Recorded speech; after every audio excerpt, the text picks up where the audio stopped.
আমি যদি সেই কথাটি বলতে যাই অনেকেই জানেন না, যখন স্বৈরাচারের স্বাদ পতনের মুখে যখন ডাক্তার মিলন জিহাদ শহীদ হলো, দেশনেত্রী বেগম খালেদা জিয়া গ্রেফতার হলেন, তখন সেই ক্যান্টনমেন্টের বাসায় আজকের ভারপ্রাপ্ত চেয়ারম্যান দেশ নায়ক তারেক রহমানকে ঘেরাও করে এরশাদ তার উপর নির্মম প্রহার করেছিল।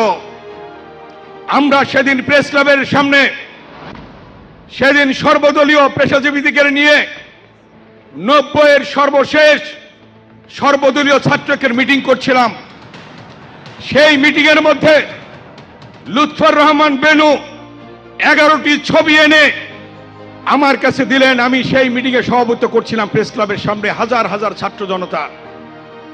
11টি ছবির মধ্যে দেখলাম দেশ নায়ক তারেক রহমানের পিঠে কালো দাগ সম্বলিত 11টি ছবি তিনি নিয়ে আসলেন। যখন আমি সেই ছবি তুলে ধরলাম প্রেস ক্লাবের সামনে, তখন উত্তাল হলো রাজপথ।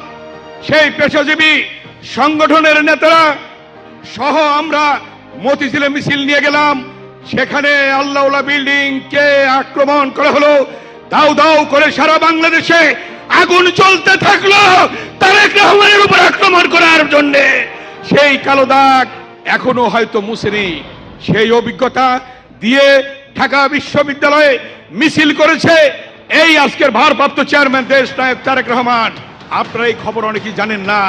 দেশনেত্রী বেগম খালেদা জিয়ার মেসেজ চিরকুটের মাধ্যমে আনুষঙ্গিক সবকিছু ঢাকা বিশ্ববিদ্যালয়ে এসে সেই জসিমউদ্দিন হলে আমাদের হাতে তুলে ধরেছেন। এই করতে হবে, এই দেশনেত্রী বেগম খালেদা জিয়ার নির্দেশনা। এই কথা অনেকেই জানেন না। সেই 90-এর আন্দোলন দেশ নায়ক তারেক রহমান সেদিন ভূমিকা রেখেছিলেন স্বৈরাচার বিরোধী আন্দোলনে।